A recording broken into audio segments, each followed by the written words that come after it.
Governor Christie, good to see you. Thanks for being with us. Appreciate it. To see you, John. Thank you.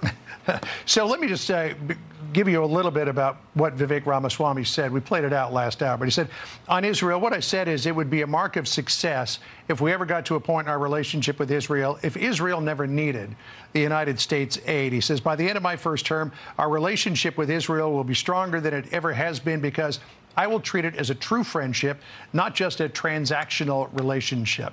Took a lot of heat from you, from Governor Christie, from former Vice President Mike Pence at the debate over his foreign policy. What do you say about what he said regarding Israel?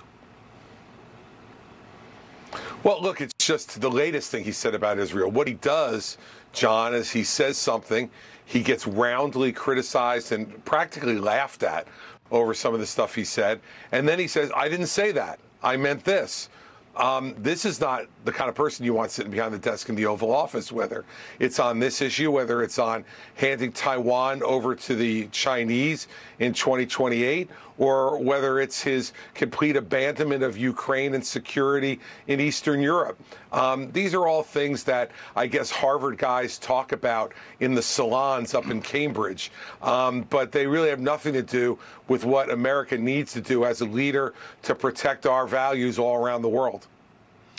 He also said that he would end the policy of strategic ambiguity when it comes to Taiwan, which we should point out President Biden has mostly done, saying that the United States would be compelled to come to Taiwan's defense if China were to mount an attack against it. I'm wondering, what is the Chris Christie foreign policy when it comes to Taiwan? When it comes to Taiwan, the foreign policy starts in Ukraine, where we send a very clear message through our unlimited support of the Ukrainian effort to defeat the Russians, and send a clear message to China that we are not going to cut and run. We're not going to do what Joe Biden did in Afghanistan. We're not going to abandon our friends and leave them on the battlefield. That's going to send a very clear message to China that if they try to make any aggressive moves towards Taiwan, the juice will not be worth the squeeze for them in a Christie administration. They need to understand that we are Taiwan's friend, and we will protect them from aggressive military action by China. And there's nothing ambiguous about Vivek's position on this. He is going to give Taiwan to the Chinese in 2028. So he's right. He's getting rid of ambiguity, but his ambiguity is to give Taiwan away to the Chinese. That's not what I want to do. That's not what I think is right for America or for the rest of the world. As president, would you be prepared to go to war with China over Taiwan? I would be prepared to do whatever we needed to do to stop the Chinese from taking over Taiwan.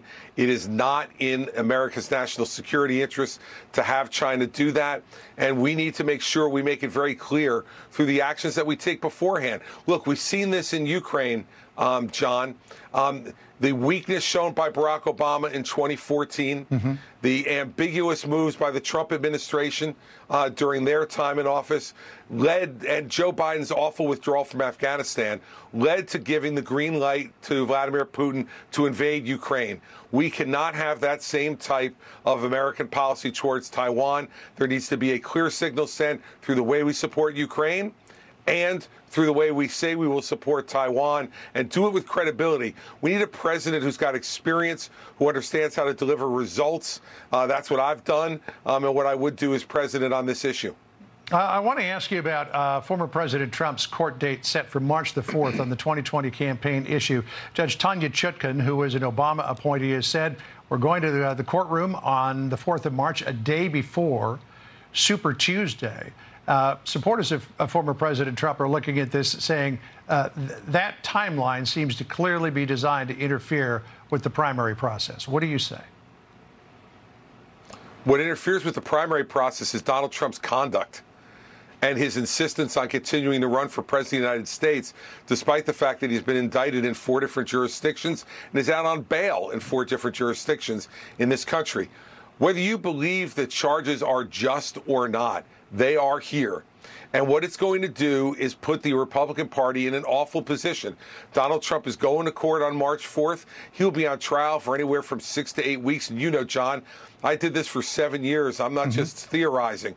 I was the leader of the 5th largest U.S. Attorney's Office in this country for 7 years. He's going to go to trial on March 4th. He's going to be there every day for 6 to 8 weeks instead of being out there taking the case to Joe Biden and the Democrats.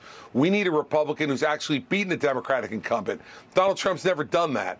I did it in New Jersey. I defeated John Corzine in one of the bluest states in this country.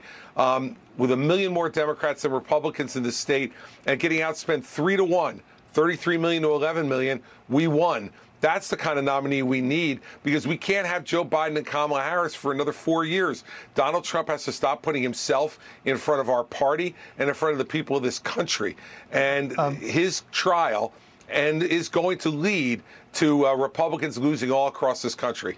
All right. Well, I mean, he is still the front runner by a long shot. He dropped a little bit after the first debate, but he has still got a leg up on everybody else. So we'll see how this continues to go. We look forward to seeing you at the next debate as well. Governor, thanks for joining us today. Appreciate it. John, just remember something. It's early. It's early, and if people want to see truth be told, they should go to chrischristie.com and donate. That's what I want them to do. There's a lot that could change between now and January. Governor, thank you so much. Appreciate it.